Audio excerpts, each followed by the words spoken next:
Hapa na shemeji wenu anaitwa mnajua huyo mungwana? Very good. Huyo na chairman ya board yetu ya CDF bwana Oluoch, na mama wetu Maito bana alikuwa alikuwa mama wetu wa county, lakini sasa ni nominated MP wetu, party leader wa Jubilee, anaitwa Sabina Chege Wanjiro. Andu akage mamuriega ngeithia Ngai ni mwega na hende ciothe ni mwakena ni maundu maria twerirwo ni murenda nyitirire njamba eno tuthie na njira imwe nao ithe ti timu njega. Your Excellency, I'm happy because when I was the chair of health we started this KMTC and ninaona imekaribia sasa imeisha.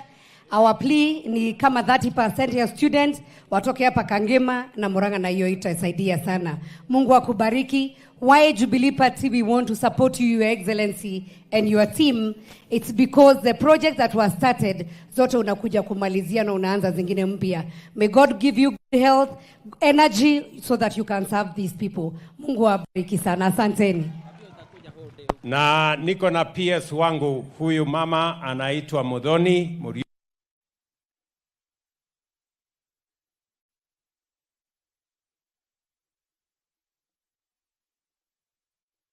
na tuko na wadosi wengine wengi.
There are some at level of work done, but they are not exactly there. But for the others, tarmac is done.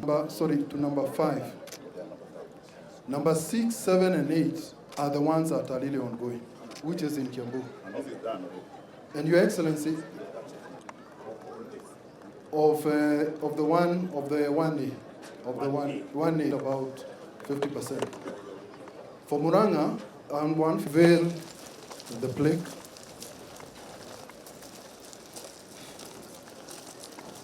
Sana.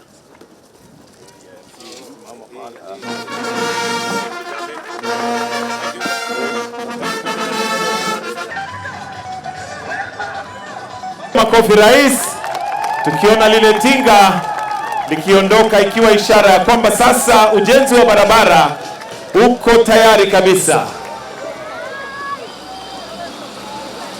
We have a second truck. We are flagging off of His Excellency. Makofi kwa rais tena.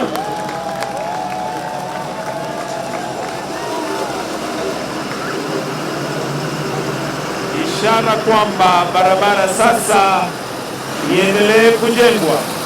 Thank you very much. Wakenya wengine, mimi nasema watu wa Kiambu, jameni, asante sana, na tayari ndio watoto wetu waende shuleni wasome, mbia ya kwamba kuondoa njaa, kupunguza gharama ya maisha, ende shambani tuzalishe chakula, tufukuze njaa. Si ni kweli? Ya pili, mimi niliwaambia, tulikubaliana na nyinyi ya kwamba kila mtu afanye biashara mahali kuna heshima. Hapa Kimende, hapa Kagwe, si namna hiyo? Mimi najua kuna barabara ingine ya Uplands hapa kwenda ng'ambo ile, si ndio? Ile inaungana na Githunguri.